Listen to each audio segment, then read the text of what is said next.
My name is Average Joe, and I'm a proud geek with expertise in movies, superheroes, and animation. My name is Beef Pork Ribs. I'm a fine repository of esoteric knowledge, which I suppose most people would qualify as geeky. Though I dabble in many fandoms, my main areas of expertise are anime, movies, and Belgian comics, with a strong recent insurgency of D&D. Our mission is to bring nerd and geek culture to the masses by sticking it all under the microscope. Welcome to the Bat Jar Podcast.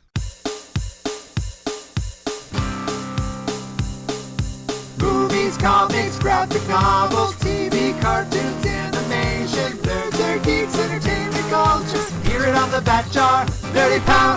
Nerds and geeks, come gather around the scene. Come and join us in the Bat Jar. Come and tune into Average Joe and DC. Lots of room here in the Bat Jar. When the newest nerdy news drops, these podcast pals put it under the scope. DC, Marvel, Disney, Star Wars, cinematic multiverses. Bat Jar, Nerdy Power. Hello there, and welcome to the Bat Jar Podcast, where we put nerd and geek culture under the microscope. It's time for cons. I mean, it is that time of year, after all. Yeah, it's time for pros and cons. Nah, although pros do tend to go to cons. That's what makes them exciting, I'm told. Yes, that's a good point. Beef Pork Ribs, we are by ourselves this week. It's kind of weird, actually. The last time I think we did an episode, just the two of us, was probably when we were doing Memory Lane, which was almost 3 months ago now. Because the first episode we did online was, I think, either the last or the second last of Memory Lane, something like that. Yeah, something like that. You and I are both in the process of moving right now, and we were just talking before the show, albeit briefly, about how your moving is going along, but you said it involved a shipping container. Yes, it's the way I moved when I moved here from Alberta, and fitting that I should move back to Alberta in the same process. It's a thing U-Haul does. Instead of renting a truck, you put all the stuff in a container and they ship it and bring it to the other address. It's substantially. It is cheaper than driving the truck yourself or than getting movers if all your stuff can fit into one container, which, crossing our fingers, will. They should. Yeah, I'm not moving provinces. I'm just sort of moving to a different part of the city, and it's still the same part, just a different location.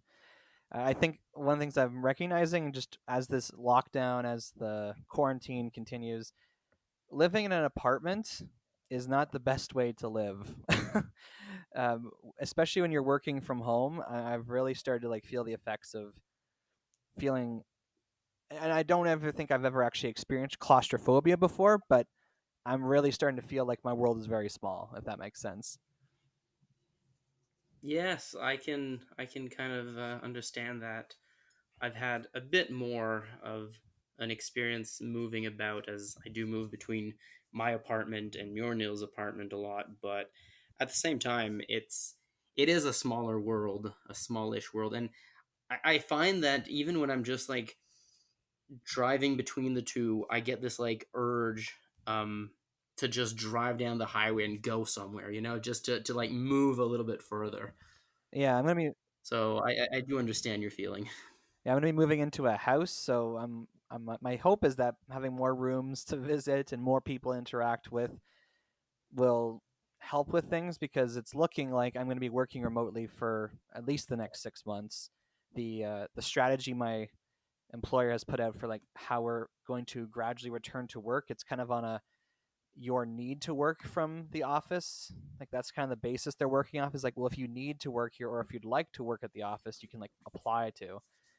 And in my case, it's I don't actually need to be there. I'm very fortunate that I can do everything that I'm asked to do remotely, as long as I have a computer and an internet connection. So I don't know how long it'll be before I'm actually back working in my office. Well, that's interesting. You also fall in the demographic that they tend to hurry back to work a little bit more because don't have any children that you might have to take care of while the schools are still shut down, and don't have any elderly that you work with. So you're a slightly lower risk person, but we'll see what we'll see. I'm just curious, was the last time you were living in a house when we lived together? It was, yeah. It was 4 years ago. Looking forward to the prospect. Yes, I'm already thinking about how I'm going to put Christmas lights on the house. Also, 5 years ago. Oh my gosh, that was 5 years ago. It was summer 2015. That's right. Whew. Well, yeah. So beef pork ribs. We literally just did an episode about news items last week, and there's already more up to date information about some of the things we talked about. So first of all, Tenet, the Christopher Nolan movie. We said it was coming out July 31st, and apparently, due to a spike of cases in the United States, they have pushed the release date for Christopher Nolan's Tenet movie from July 31st to Wednesday, August the 12th. So it's been pushed back another 2 weeks. And now people are starting to wonder if the movie's actually going to get released in theaters or if it's going to be released, because this is now like the third time the release date's been changed. Or maybe they're just trying to build up the hype. It's really hard to tell. Mulan was originally coming out July 24th, so it was actually going to be coming out, like its release date had been set, and then now it's coming out August the 21st. And Bill and Ted 3, the movie you're most excited to see this year, its release date has been moved from August 14th, because now Tenet's right there beside it. It's been moved to August 28th. I'm really hoping that that again, it was the one I was most excited. So if that one gets released remotely, I definitely will watch it. The other ones, I mean, I had absolutely no interest in watching, so I'm less interested by those news stories. But it is interesting that they're all following a trend, and who knows, maybe abscess makes the heart grow fonder. Maybe suspense will build up. I feel like it's more for Tenet than other movies. Like, we have a pretty good idea what to expect for Mulan, and hopefully a good idea of what to expect for Bill and Ted. Otherwise, it might disappoint. But Tenet is a lot more, of a spectacle and something maybe to kind of. It makes more sense to try to boost the enthusiasm around the experience of it. And I think this is also funny because the New Mutants, its release date has changed like 5 times already, and it's currently set to come out on August 28th. So the question becomes, is its release date going to get moved again? Because now it's not only is it like, because it's a Fox movie, it's a Fox Marvel movie, but it's still, because Fox is now under the Disney umbrella, having its release date so close to Mulan, if Mulan keeps its release date, would actually be bad for Mulan's box office to have, when a Friendly Fire so close to it. So at this point, it's looking like New Mutants might actually have its release date moved again. Yeah, it's an interesting thing when you own too many things. You start trying to avoid competition with yourself. I find that kind of funny that it's Disney is kind of having to do that now. But at the same time, I don't know if it's actually going to affect it that much. Like, there are some movies that do come into competition, but I also don't feel like New Mutants and Mulan have that much overlap. I mean, I suppose partially because of the like nostalgia for Mulan as a Disney movie, it might, but it feels like they're not aimed at the same people. Well, they're new movies that are, so therefore it's like some people might just be desperate and go see a movie they would normally not be interested in. Some people, I heard, like me, kind of in between the lines as you were talking. Yeah, like, and I think my biggest thing with these movie releases being delayed, it's like it's further delaying my eventual trip to the movies. I've realizing more and more how much going to the movies has been something that I really enjoy, and yeah, it's the longer all these release dates get shifted, the less likely it'll be they get to go back soon. So I'm certainly bummed out about that. But who knows? Maybe if people start doing all the right things and numbers go down, these dates will get removed sooner. Probably not, but needless to say, it'll be August before we see a new movie in the theaters at this point. So last week when we were talking about the news, we also I was hoping we were going to get to talking about fan conventions, but actually there was just enough to talk about without fan conventions. So we've now turned this into a whole episode. And because we haven't really in depth talked about like the Comic-Con experience before, I think this warrants us doing a secret origins segment on the topic of fan conventions. So Beef Pork Ribs, how were you first introduced to the idea of fan conventions, and have you been to any? So interesting. I mean, I've been aware of fan conventions for a long time. I think the first one, like the first ones that I became aware of were it wasn't specific, it was just the idea that anime conventions existed. I think specifically when I was starting to get into anime, which I kind of did simultaneously through friends and through a bridge series becoming more popular on YouTube. I just remember people making a joke about everybody in 2005 dressing up as Naruto at conventions. And that was kind of the first time that I was like, oh, that's a thing that exists. And then it was Within hours, the video was making the rounds. YouTube, Twitter, the front page of Reddit.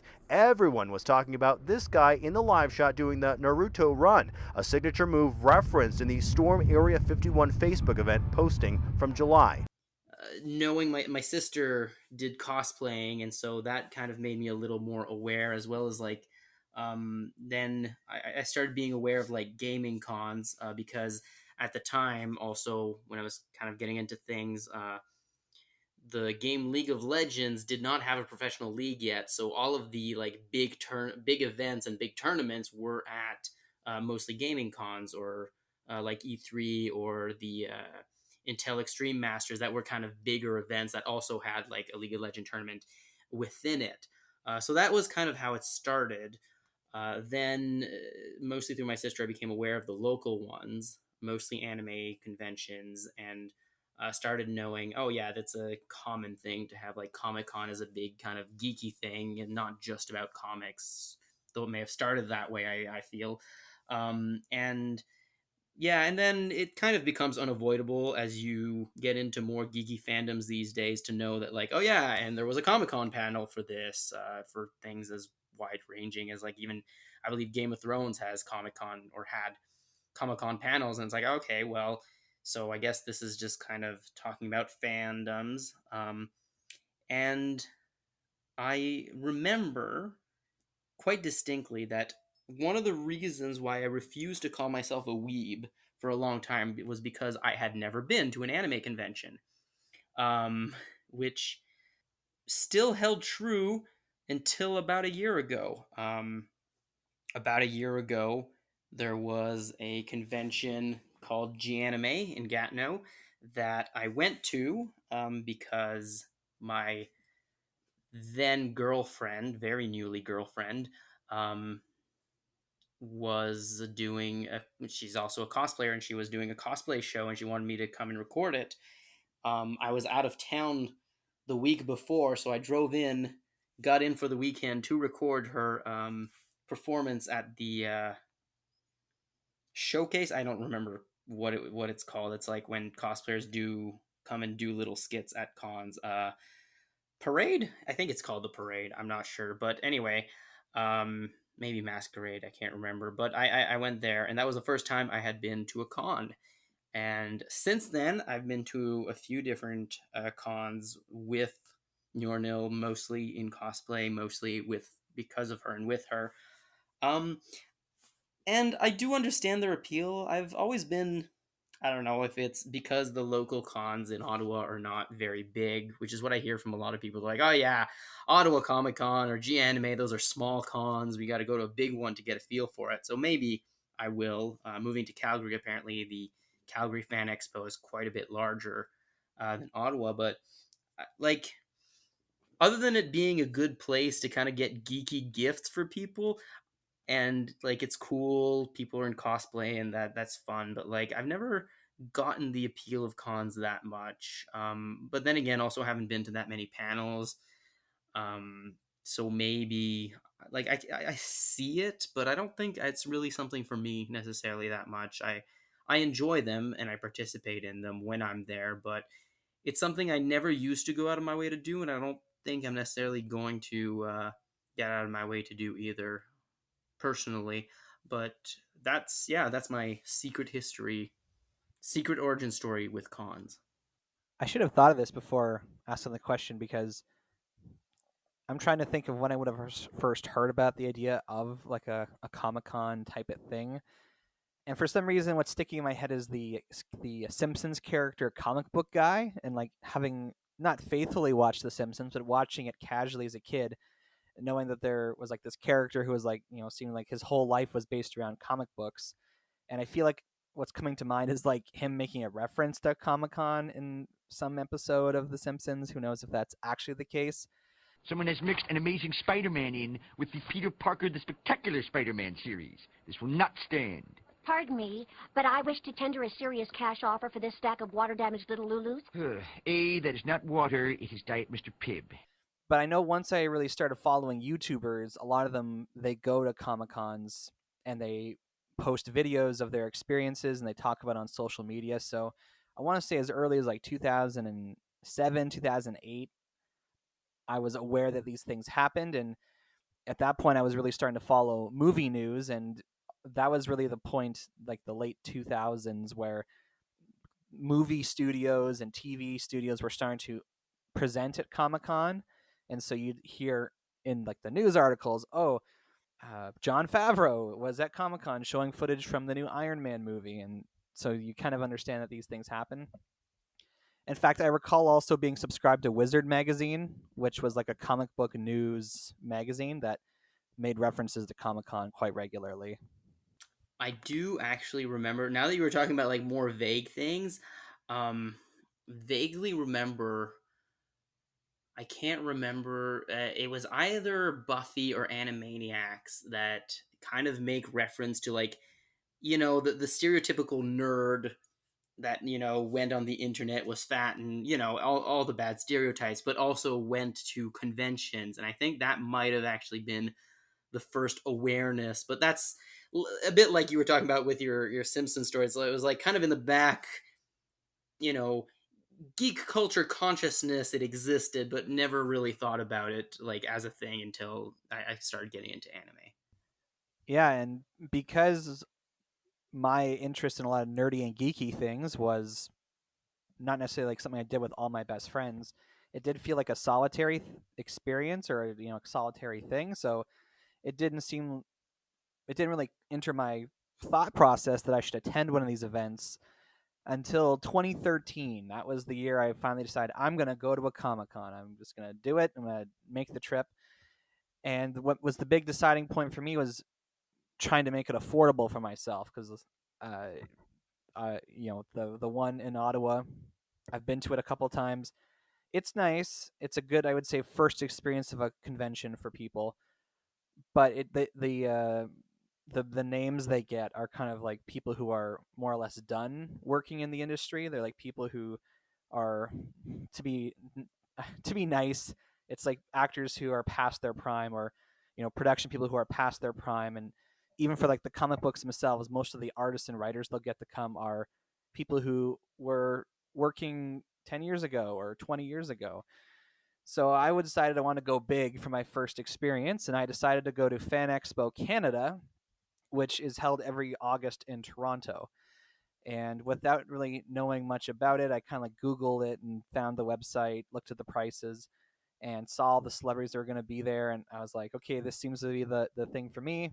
Confirmed I had a place to stay. A friend and his, they put me up, so I had somewhere to go. And my first experience of a convention, it was quite overwhelming, if I'm being honest, because without really knowing it, I attended Fan Expo Canada during a record-breaking year for them. It was the first time that convention had cracked the 100,000 participants number, and it was the first time that they fit that many people into their venue, and was the first time, and I think the only time, they included sports in the whole experience as well. So there were a lot of line waiting experiences and just like, for lack of a better word, traffic jams in the convention hall trying to get from one place to another.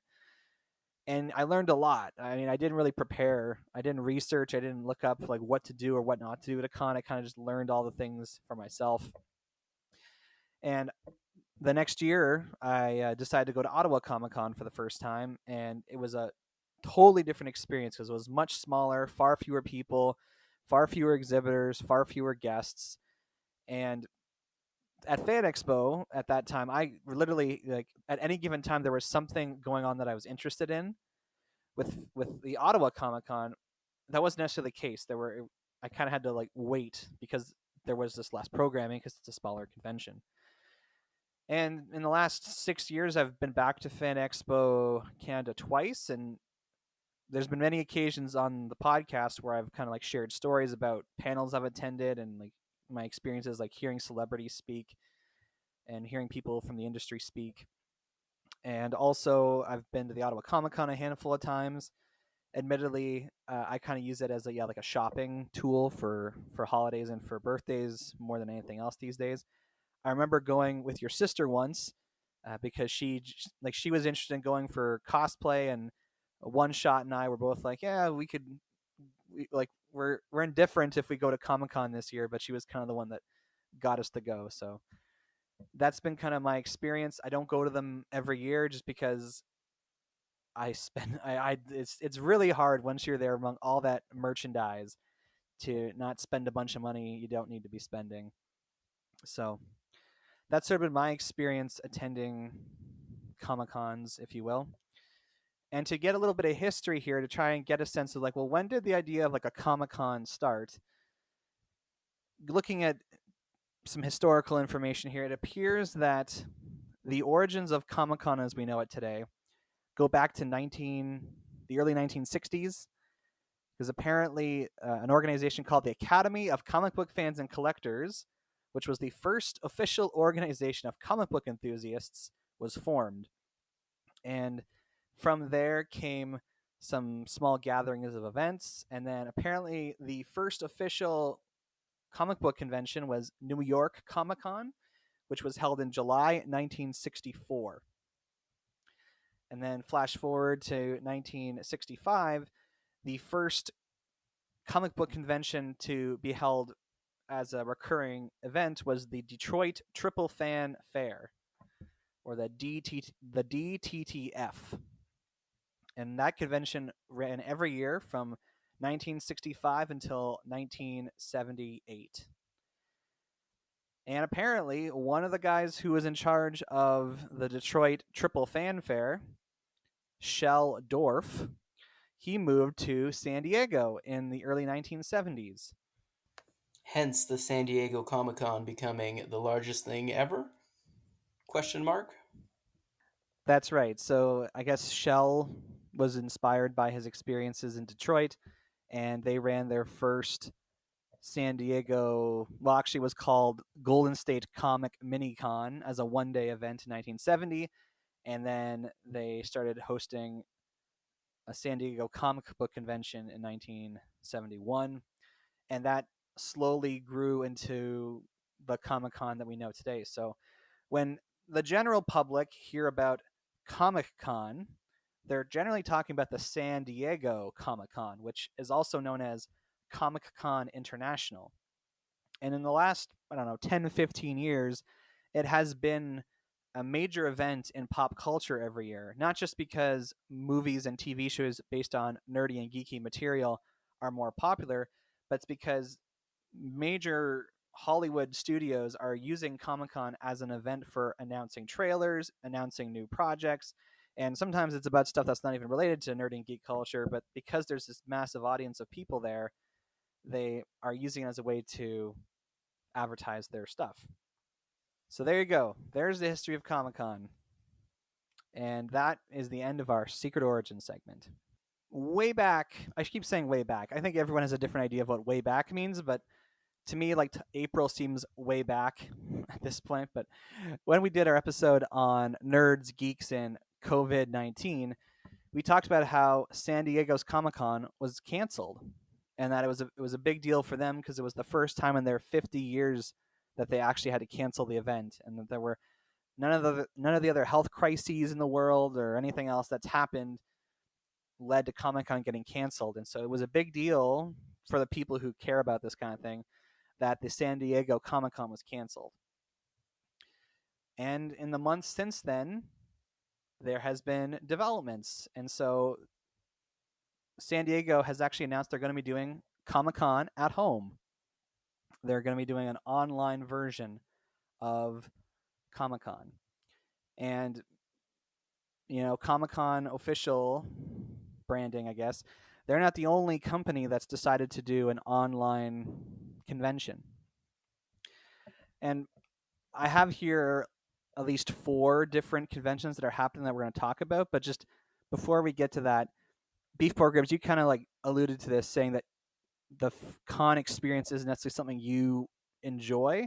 So when you have gone to these conventions, what is it that you enjoy about it? Is there anything you enjoy about it? I mean, there's the double-edged sword of the merchandise where it's great that it's there and it's a good place to find things, but also very hard to not spend a lot of money.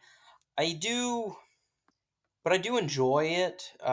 Enjoy seeing the creativity people are putting into this. I mean, I wasn't there to witness it, but I do remember Pixel Patch used to have a booth where he would literally have people smash pots like Link in Legend of Zelda to try to find objects in it, and things like that don't happen at normal places. They're great, fun things that are an homage to popular culture, to video games, to what have you. Yeah, the idea that these people are trying to do great things with be very creative and share their love. That's really cool to see.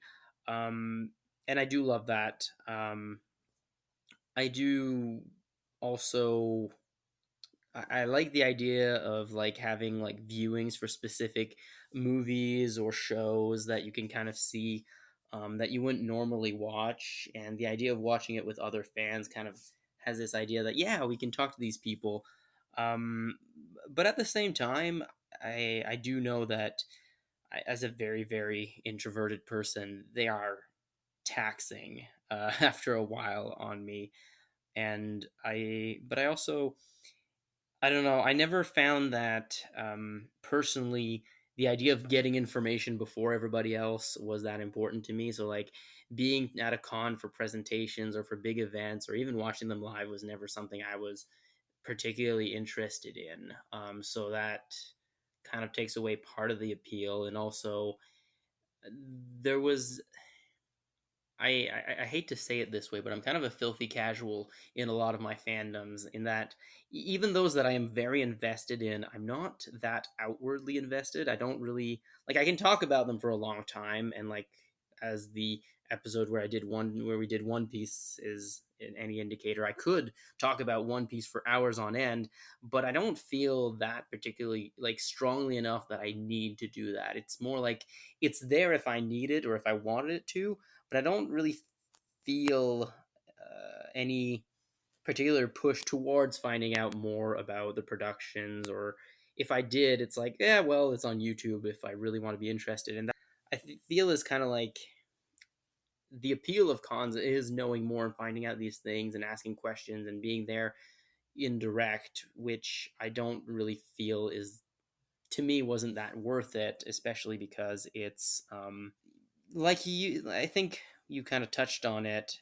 To me, even though I was with people, it was more of a solitary experience. Like my fandoms have always been more of a solitary experience, not something I necessarily did with a lot of friends. Even though I do watch movies with friends and I have watched anime with friends, it was never kind of the basis for our friendship was that. And so I never went to cons with other people until I went with my girlfriend at the time and then fiance. But even there, it's a lot more for the things that she enjoys doing, and they're cool. I love seeing people in cosplays, and they do a lot of cosplay groups, but it's not necessarily something that appeals strongly to me. So I don't know if necessarily this. I don't know, the idea of an online con kind of goes in some of the directions I would want, but also I feel also kind of cheapens the experience, even though it's not an experience I particularly enjoy. See, my favorite parts of going to these conventions, there's 2 things. One is the artist alleys, the sections where they have all the artists set up, because there's a mixture of professional artists, like professional comic book artists who will have their prints you can buy and whatever. But then they also invite amateur artists, like people who are just trying to make it into the industry as artists. And you see really cool artwork that you wouldn't be able to buy at an official like comic book store. Like, for example, I have an image that was drawn. It's a picture of Batman Beyond, a DC character, with Spider-Man 2099, a Marvel character. You would never be able to go to a Walmart or even a comic book store and buy a piece of art that has a DC and a Marvel character together. You can't do that. But at conventions, the companies who own copyrights and these things kind of like give everyone a pass to like sell whatever art they want because they know that it'll help their brands in the long run. So I enjoy seeing all the creative expressions of the different characters and different franchises that get made at these conventions. Another example, I have a picture in my apartment now. Well, actually, it's taken down because we're moving, but it's the Winnie the Pooh characters dressed up as the Justice League. Again, Disney and DC are not friends, so you would never see that in an official store, but at Comic Cons you can find that kind of stuff. And then the second thing I really like about conventions are the panels, the question and answer panels with writers, directors, actors, content producers. I really like I wish they did more behind the scenes stuff on DVDs and Blu-rays. They've kind of moved away from that, and that's very disappointing for me because that was always my favorite part about getting a movie on DVD was finding out all the behind the scenes stuff and like how did they film it and why did they do this a certain way. And that's the kind of insider information you get when you attend one of these panels, not just to find out how did something happen in the past, but like what are they working on now. And if you go to like a comic book industry panel, they're announcing events that are coming up in the future. So I totally love the being at a panel experience. I have a whole set of beefs with that specific experience, and it's related to the kinds of questions people ask, and that's a conversation for another day. So when I heard that there's this idea of the online convention, I'm like, well, the panel is probably the easiest thing you could do online. You can live stream it and people can watch it. So admittedly, the things I don't like about the cons are the huge crowds. I'm a people person, but 100,000 people is a little too many people. And you're waiting in line for everything, costs a lot of money. So the idea of a Comic-Con you can do from your own home is certainly appealing. And so let's get into talking about some of these specific ones. So first of all, as I mentioned, San Diego's Comic-Con, they're now branding it as Comic-Con @home. And this is going to be happening basically when Comic-Con would normally happen in San Diego from July 23rd to the 26th. And they haven't given a whole lot of details yet about like what is all involved and like how you're going to participate, if it's going to be streamed on YouTube or if it's like a Zoom kind of thing you have to like sign into. They haven't given any of those details, but they have said that the Comic-Con @home is going to be happening from July 23rd to the 26th. And there's also not a whole lot of detail about what's happening, but before I'm going to mention some of the panel/events that have been announced, and you can tell me if you'd be interested in this. There's a conversation with Nathan Fillion that's going to be happening. The cast of American Dad and Bob's Burgers and Family Guy are going to have panels. There's some show called Bless the Hearts, which apparently is a new animated film or show. It's going to have a panel. There's some Hulu show called Hellstrom that's based on a comic book that's getting a panel. And that's about it. Any of those sound interesting to you? I mean, a conversation with Nathan Fillion does sound interesting and something that I might possibly go to a con for. But again, I've never gone to a con for any, like, specifically to see people. The closest I've ever been to going to a con and planning were around the guest stars, but then I had to move out of the province, so it didn't pan out that year. But like that sounds interesting. The other ones sound kind of, I mean, they sound like they could be interesting panels, but I feel like it's an interesting thing because part of the appeal of Comic-Con or larger cons is that you do have the option of doing different things. And so I'd be more interested in how they're going to schedule. Are they going to have like an A stream, a B stream, a C stream, or is it just going to be one thing? Because I mean, there are precedent for events that stream for a really long time. There's, if anybody knows about the Awesome Games Done Quick Marathon, I probably mentioned at least 20 times on this podcast, but it's a stream that is continuous over an entire week, and people kind of come in and out for the events or the times that they want to watch. And so if it was something like that, that could work, but also people would have to work around their schedule, and it would probably end up being a lot of VODs. So I am like, there was one of those panels that sounds slightly appealing to me, but what I'm more interested in is, like you said, the format in which they're going to do it.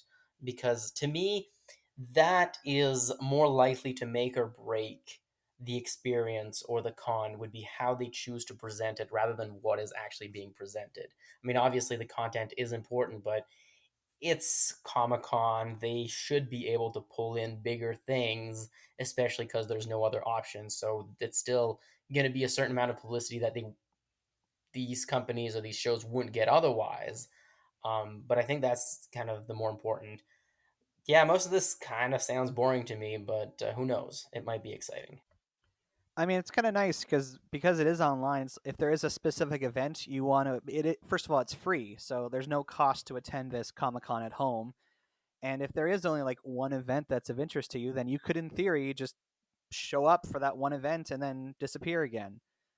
And honestly, based on what was said there, yeah, I think the Nathan Fillion panel would probably be the only one I would be interested in going to.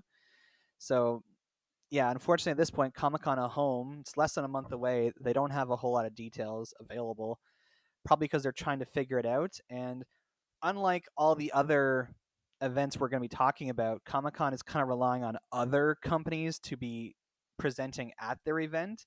Like Comic-Con themselves do not produce any films or TV shows or comic books. They're totally reliant on other content producers using them as I guess you'd say, a platform for talking about content. So maybe that's why Comic-Con at home doesn't have more details available yet, because they're still trying to secure speakers and presenters and whatnot. I don't know. I will say, like, that was something I was kind of thinking about but didn't mention. Like, I remember, like, the other cons that we're going to talk about, I had heard about them before the podcast agenda. The kind of stay at home Comic Con, I think I had heard of the day that you put it on the agenda.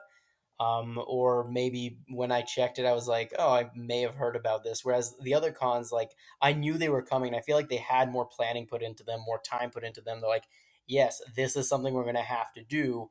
And it feels like the Comic Con is going to be important because it's kind of the first one, and it's might pave the way for future events. And as with everything else that goes on with COVID, like, we'll see how that, if that backfires, having it free one year and then charging next year, and people are like, oh, but it's all going to be on YouTube tomorrow anyway, so I might as well experience it the way I did last year. One never knows. That's also something I'm more interested in seeing, is kind of like the fallout, if you will, or the effects of it. But I think that also, yeah, they don't seem to be as ready, and you're right, it might be because they're relying on other people, but it also might just be because they did not put the effort that they should have, and that might end up hurting them. Yeah, and speaking about some of these other events, so we're talking about anime conventions now. As you point out, there are a lot of big anime conventions that usually happen during the summer, and of course they can't, because we can't be gathering in groups this size.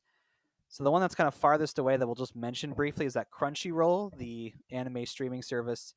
They usually have their own event. They call it the Crunchyroll Expo, and for this year they've decided to make it virtual. So the virtual Crunchyroll Expo will be held from September 4th to the 6th, and there's no other information available at this time.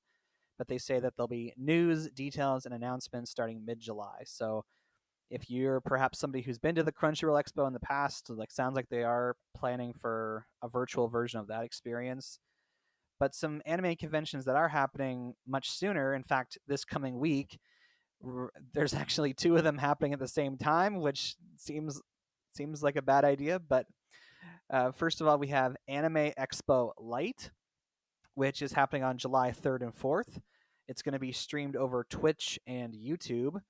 And like the other events we've talked about, these are free. And I'm kind of looking, they already have their schedule posted, and it seems like they're advertising 2 channels and a meeting room. So it sounds like, as you were kind of hinting at, there's like 3 different places you can go and look at content.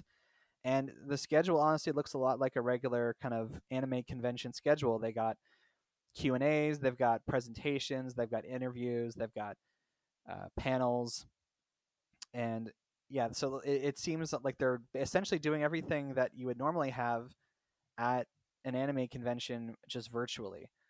I don't see much here really in the way of, like, there's sessions about cosplaying, but there's doesn't seem like there's any. Oh no, what's that? Masquerade Judge's Choice. Okay, so they are doing some kind of, I don't know how you're gonna do cosplay over Zoom or YouTube, but maybe people are submitting their costumes like in photos or something, or submitting videos, and people are voting on it that way. Well, I will Before, say, oh, sorry.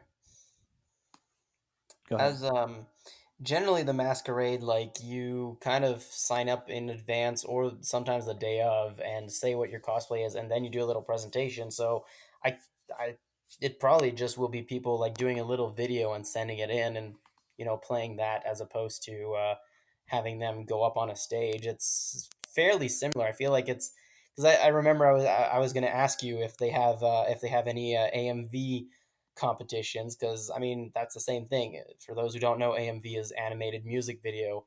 Used to be a really big thing at anime conventions. I haven't been to one ever, but you heard about it, and there used to be a lot of them. Like, just they were, you take clips from one anime and put them over your favorite song or something. And I was like, yeah, that's something you could totally do online. You just submit the video and they watch it. It's the same thing with, like, they used to have anime, like, episode premieres for a lot of the abridged series used to do some of the premieres of their big episodes at either Comic Cons or Anime Cons. And I'm like, yeah, they can still do that pretty easily. So I feel like, they know what they're doing. And obviously it's sooner. So that's probably why they've got their entire schedule out. But it also has kind of the risk of falling into anonymity, because I mean, if you're not actually experiencing it, and if it's on Twitch and YouTube, it means that there'll be VODs later. You could experience it whenever you want. You don't necessarily have to experience it live. I mean, yes, people might spoil it, but again, how many people are going to spoil it if you're not going outside to see people? There's kind of a two-edged sword to that thing. Yeah, I don't know. I mean, I know with YouTube Live anyway, like they don't have to make it available on the channel later. It might just be like you got to watch it when it's on, and then it's not available afterwards. So that would certainly be a way to incentivize people to, like, show up, air quotes, show up when the event is actually happening. I'm also seeing here for both their Artist Alley, the way they're doing the Artist Alley for this event is they basically have like a web page on their site with all the different names of the artists and like links to their artwork. So I guess that's as best you can do when there isn't an actual in-person alley to get all these, artist work.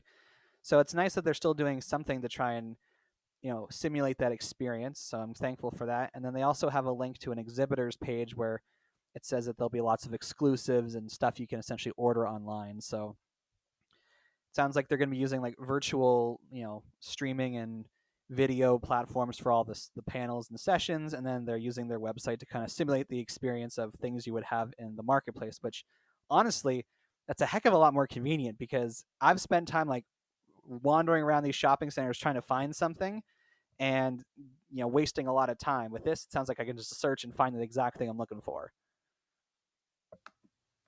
I think a common theme here is that you're I think both of us are kind of like, yeah, this is all the upsides of a convention without any of those pesky people or claustrophobia. I mean, obviously, you miss out on some of the parts of the experience. Like, I know for cosplayers, like seeing other random cosplayers or meeting people who love the same show, and you can tell because you're both wearing it.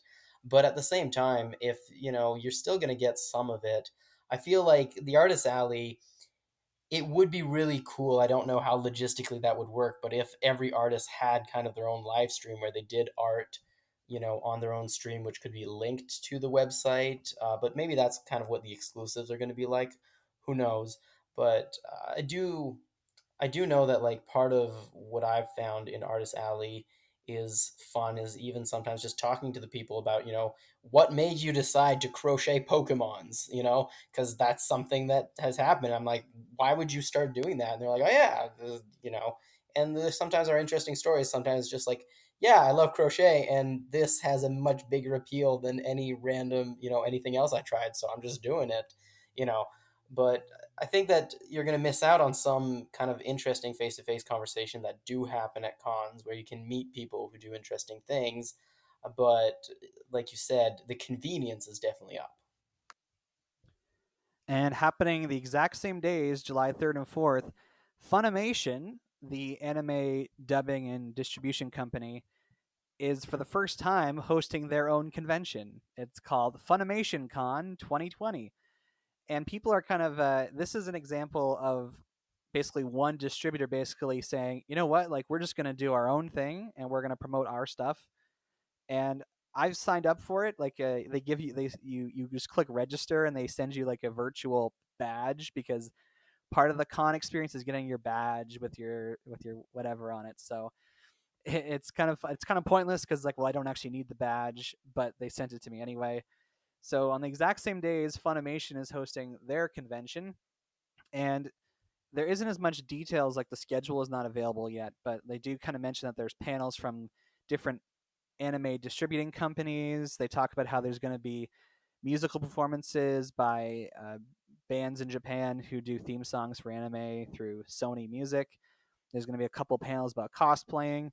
They've got an interview with Masako Nozawa, which will be super cool to be if I'm able to attend that part. And for people who don't know, Masako Nozawa is the Japanese voice actor for Goku, and she's in Dragon Ball Z, and she's been the voice actor for Goku since Dragon Ball started in the mid '80s. So she's kind of like very much a legend in that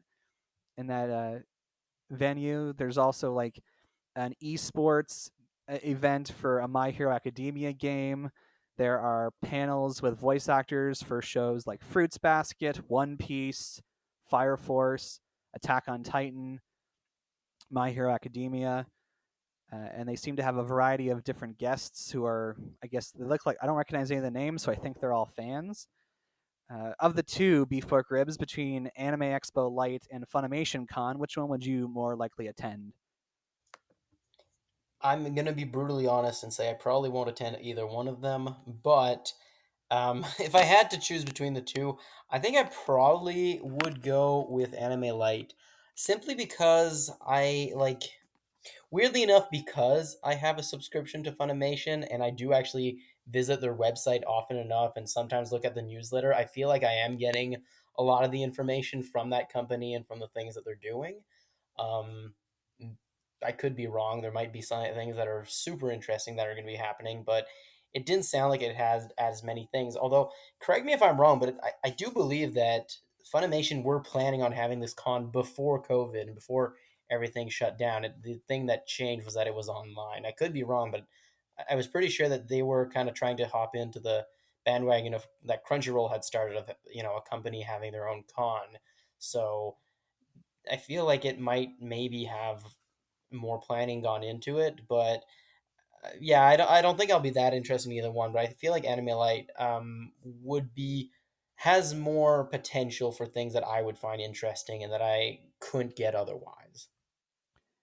That's fair. I mean, it's hard to tell because I feel like I'm pretty on the ball with finding out stuff Funimation's doing, and I only heard about it when they announced this convention like a month ago. So perhaps they were planning on it and they just weren't able to do it in person. But I'm already registered for this Funimation Con, so that's next weekend. So hopefully they're going to announce the schedule soon, so I can kind of decide like what I'm going to be doing and when. Because I am super excited to just be doing anything. Pretty much every organization I've had any connection to is like hosting some kind of online conference. So I understand the whole experience of like essentially watching something. I hope that none of these events are like pre-recorded, uh, like Q and A's or panels, because it's it's already like a very like kind of like weird experience like watching at least a live version of something, but just to watch a recorded presentation, it's kind of like, what's the point? Like, why am I doing this now? I could be doing this anytime, you know? And I think that's also, but like, gonna be one of the things they have to try to balance. Like the fact that it's going to be available, and it's like, well, maybe we should just watch it later. Um, but we'll see how it attending it personally. And the final event I want to talk about, this is the one that's ironically the farthest away, but it's also the one that we have the most information about, which I find just weird. But it was announced just like 2 weeks ago now that DC Comics is going to be hosting their own virtual fan experience, DC Fandome. And Fandome is one word, Fandome.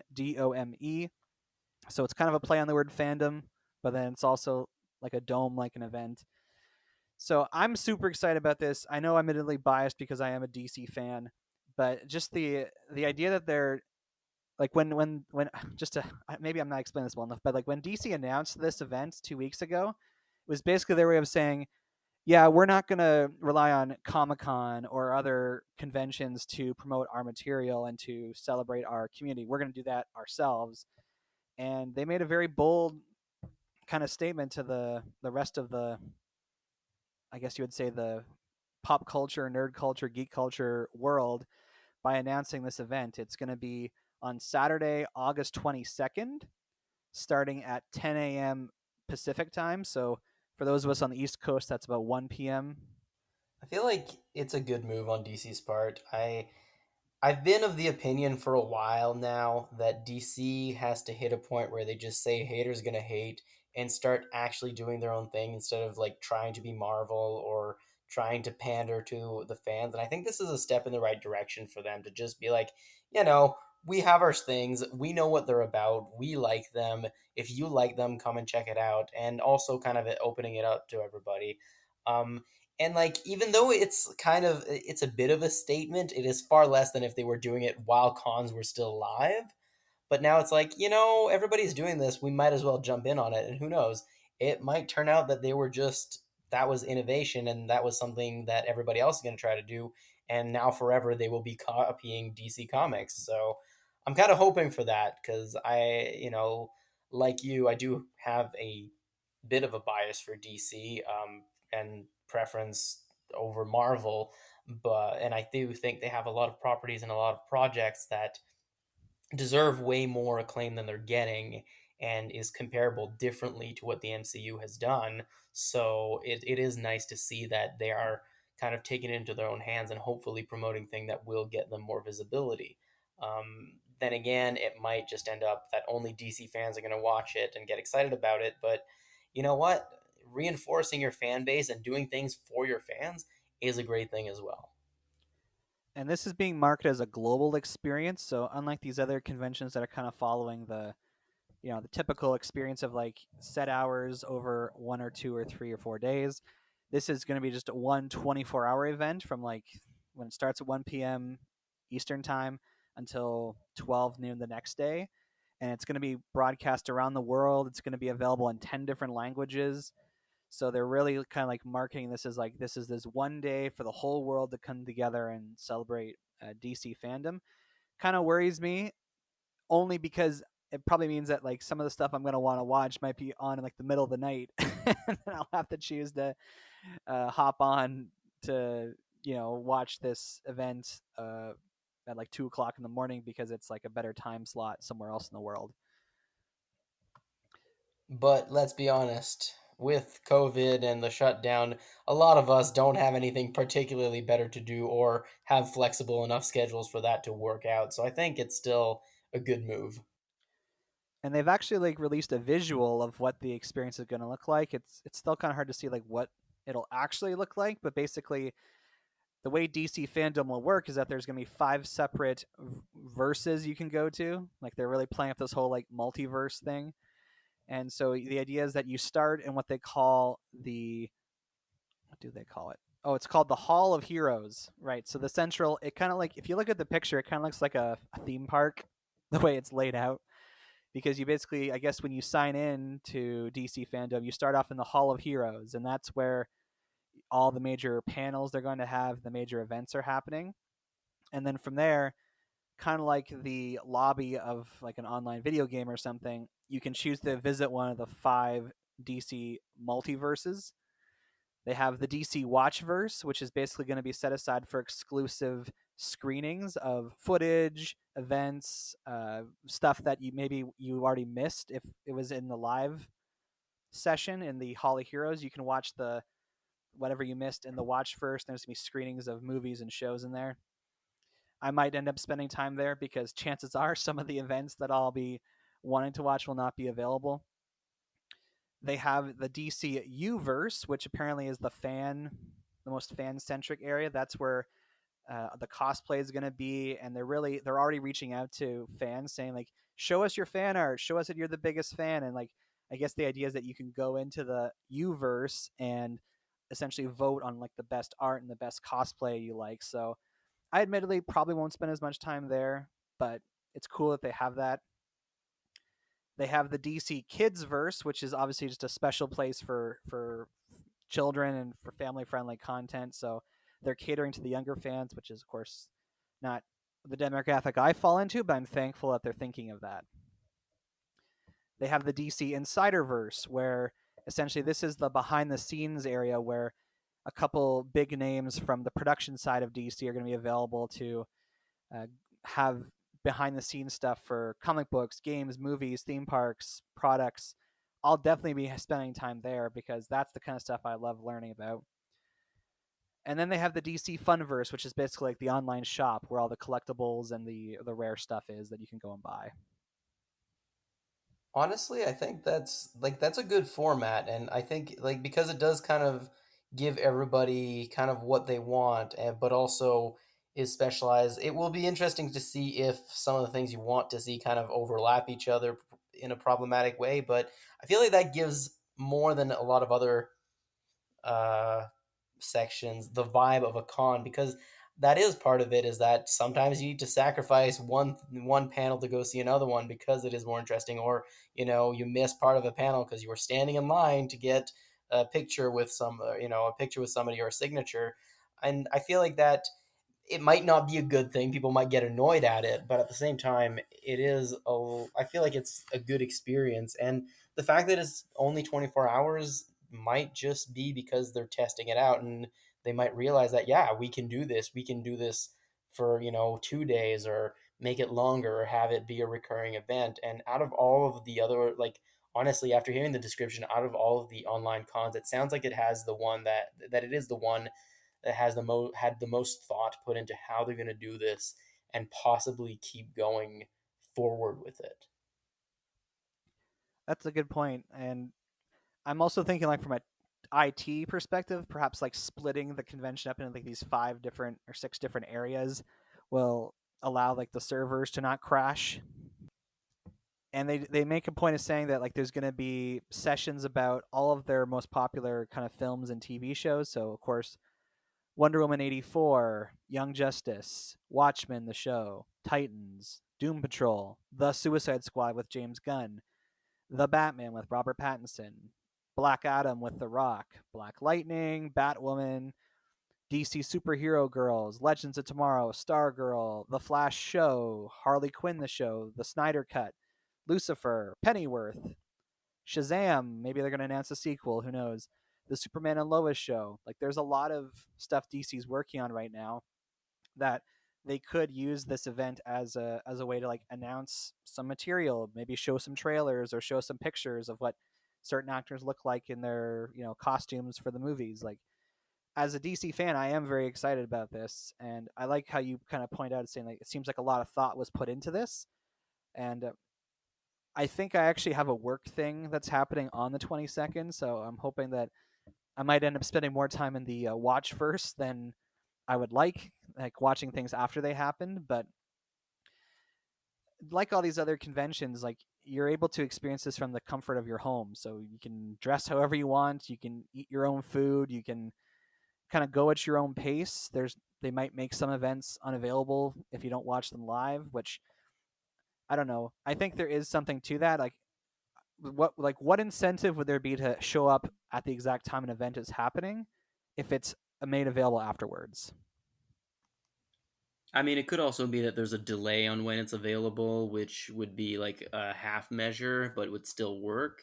Or even something that is done quite commonly with streams is like there's a replay of the stream, so it's available twice, like at different times. But you're right; it probably would make sense to get at least some exclusives. Um, but at the same time, it's if the entire it depends what you're advertising it as. If you're advertising it as, because Comic-Con is very big, like it's at home and you're trying to make it from the comfort. Well, the comfort of your home with TV, with almost anything at this point, is doing it when you want to. So it might disappoint people if they can't. Yeah, so I mean, there's not many upsides to this global pandemic, but the fact that these companies are going out of their way to find ways to engage with fans, of course I get it. They're trying to make money, they're trying to promote their product. They want people to spend money on these things. So even though they're offering it to us for free, I'm sure they're hoping that we're gonna spending our money on their material as a result of this. But I'm super excited for some of this stuff. So I don't know, Before Gribs, do you have any final thoughts on these online conventions? I think it's, again, making the best out of a poor situation. And yes, of course, like most things that are happening for the deconfinement and reboot of things, it's mostly financial for the decision making. But at the same time, some of these innovations might lead to something new and to something happening on a recurring basis. And I really do hope, like especially for DC, that it does, because it is something. It feels like the kind of a kind of event that people would love to kind of participate in. And so I think my final thought is, I would recommend people check it out, especially if I think it also gives maybe an experience of cons for those who are still unsure. And it's an experience that you can control a lot more. And if you enjoy it, then maybe after deconfinement is over and when there are live cons, it might give you a taste of what you've been missing out, and you might find that you really want it. So I'd recommend people who haven't been to cons more than people who have been to cons maybe check it out. So we'll put links in the description to register for Funimation Con, for Anime Expo Lite, and to get updates about DC Fandome and Comic Con at home. We'll put all the links just so that you guys can all check them out. I'm going to be attending Funimation Con next weekend, and by the time we record, it'll be over. So I'll probably have some thoughts on how I felt the experience was. So come back to the show next week to hear my thoughts about how Funimation Con was. And this is normally when we would go into the bat jar and look at our mail, but we don't have any this week. If you want to reach the show, you can send us an email at batjarpodcast@gmail.com. or you can tweet us at The Bat Cookie Jar. You can find the Bat Jar Podcast wherever you listen to podcasts, including YouTube, because we got a channel. Share our posts on Facebook, write reviews, give our shows a rating. This will help all people join us inside the Bat Jar, and we appreciate it dearly. So now it's time to go inside the bat jar and find out our topic for next week. I've made sure to update it with all the extra topics that have been put in here lately. Oh, this is interesting. Why is New York City used as a setting for everything? I think this is actually one of the ones I put in here. It was like one of my shower thoughts. Like, yeah, I don't sing in the shower typically, but I'm often like thinking about random things. And this was a shower thought I definitely had. So there you go. Come back to the Bat Jar Podcast next week when we discuss the question, why is New York City used as the setting for seemingly every story in fiction? And the follow-up episode, why is everything filmed in Chicago? That sounds like I like it. It sounds like an interesting episode to talk about. And until that time, I'm Average Joe. I'm Beef Pork Ribs. Catch you on the flip side. And remember to wear your mask, but not for online cons.